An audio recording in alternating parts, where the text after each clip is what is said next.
when we talk about the Chinese ban, the apps from China which are banned in India, most people think of TikTok.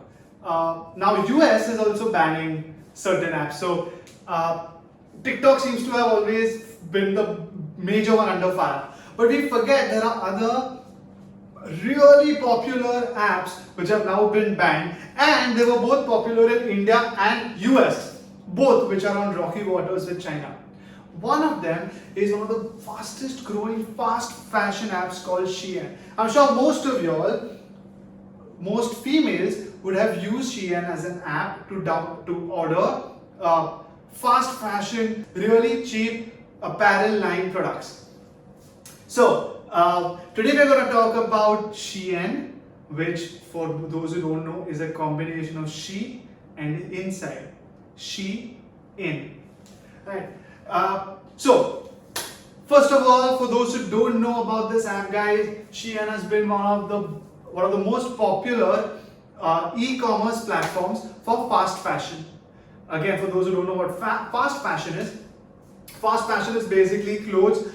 It's a segment of the apparel industry, of the clothing industry, where you buy good quality, cheap products, relatively cheap, in stores such as Zara or H&M. So Shein was basically a competitor of Zara and H&M. Now, the popularity, why is it so popular, right? Just to give you a sense, for those who don't know, in 1 year, in the last year, it was before it got banned, it tripled its business in India. To grow your business 3x is a little difficult. Okay, it's been around for 8 years. This company, right? It tripled its business. It's primarily only e-commerce, so it has over 5 million downloads. Okay, it has over 1 million active users per day and 10,000 daily orders. So today we're going to talk about 3 things that you should know about this company known as Shein. Number 1 is its business model. Now, unlike Zara and H&M, which are stores as well as online, Shein took inspiration from Xiaomi, okay, which is only online. When you are only online, you are able to cut off massive costs, right from the retail store to having a bunch of different offices. You have a huge advantage over people who have stores. Now, clothing, fashion, people have always preferred going to the store, but the way the generation has changed, we don't mind ordering clothes online. In fact, we don't mind ordering only online. So that's how Shein approached this industry and became an only e-commerce platform. No physical stores. Now, what does this do, right? First of all, they only targeted Gen Z. You know what? So for those who don't know what Gen Z is, people born after 1995 up to 2015. This generation, okay, over 20 years, is called the Gen Z. Before Gen Z, it is millennials, and post Gen Z, it is Gen Alpha. So they have very focused customer segmentation. They only focus on Gen Z. In India, Gen Z has always preferred price over other aspects such as delivery or trying on clothes and things like that. So as long as you make your product cheaper than a competitor with the same quality, people will basically gravitate towards you. So this was the model which Shein went with. That is point number 1. Point number 2 is their marketing strategies. Now, understand, if you are only online, your marketing has to be extremely powerful, right? So what did Shein do, right? Now, there are very clever marketing strategies. If you went on the website, there would be a coupon pop-up, right, telling you, okay, cross the, just exit it, or if you want to apply for this coupon, sign up one time, right?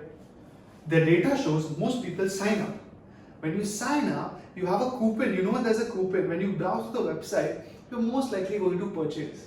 Right? Another thing, this is genius, I feel, right? They came up with when you went on the website, there was a time limit to a discounted price, which would create a sense of urgency for you to buy. Now, we've all been victims of urgency, when marketers and advertisers put buy now, there's a deadline, they own some limited units available. A lot of times we fall for it, but as the world has evolved, we've grown accustomed to how to counter this at times. But in this kind of a manner, go to the website, what you want comes up at a discounted price for a very limited period of time, and you feel the urgency to purchase it. That is relatively newer. That is what Shein has done really, really well. They've gamified the entire experience. Right? Gamified means, look, it might compare to a Jabong or a Myntra, where you've got to go through so many, it's called SKUs. I've done it in another video, okay? It's called SKUs. You go through so many, it might be a little tedious to figure out what you want to buy. They've made that entire process really, really easy and fun. They've made the entire journey of the user experience really fun. For example, they've done this like a snap, okay, where if you and I are constantly snapping, we'll get a streak, right, and we'll have that, I think, fire emoji, right? In a similar manner, Shein says that, okay, look, if you purchase something which is really popular, that's in your cart, it will show you these kind of stickers which show that a lot of other people in real time are also buying the same thing you're buying. So you feel validated that you're going with the trend and you'll purchase it. That's really, really smart, right? Shein products on an average are 300 rupees, while the average cart value is between 1000 to 1500. That means people come and they buy multiple products.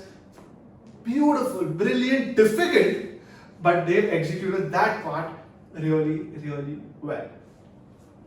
Now, most people don't even know that Shein is actually a Chinese company. Many people thought it was Indian, or sometimes they didn't know where it was from, but a lot of people did not connect it to China. That gets us to the third point, which is the customer feedback. So, what happened? In China, Shein does not have any fashion related industry. There in China, they do something on the supply chain management and logistics side. Nothing to do with fashion. The headquarters for that is in India. Okay. Now, so coming back to the customer feedback part, right? Why did we bring it up? One thing that Shein did very aggressively to survive in this market is to get its cost down lower than competition. Number one is they were only online. But number two, which is probably a mistake, we don't know, is they dramatically cut the cost down on customer service. They thought, look, Indians, for example, care only about price. They don't care about delivery, they don't care about service, they don't care about packaging. But while price is the most important thing, and Indians are okay with a little delayed delivery of 2 to 3 weeks, what people wanted was good customer service. So when it came in poor packaging, or they tried to call with some form of complaint, they never got good customer service. They sometimes didn't know where to call, they couldn't find the number. That sort of just, made it a little, it made users and customers a little skeptical. And then they started thinking that, look, Chinese company, okay, fast fashion, the industry already has a bad reputation for the working conditions and environment. Plus now they're not even putting too much on customer service. Plus it's from China and now there's the ban. So Shein's, a lot of things unfortunately have gone against them. Now these, many of y'all who used to, you must have not used the app to buy it, but I'm sure many of y'all would have. It would be great if you all could put down your experience of the good and the bad for everyone to understand what your experience was, what do you all think actually about the products, what do you think about the entire service, what do you think about the platform, are you glad that it got banned, are you unhappy about it? Please post it all. I think it would give a really unique and different perspective to your different views on this. So I think this should cover a a lot about Shein. I hope most of y'all who didn't know have now understood what it's about its origin, about how well it worked, why did it work so well, and what's been happening now. Besides the ban, also what are the other flaws in it. So I think this is it for this video. If you haven't subscribed, please subscribe, and thank you so much.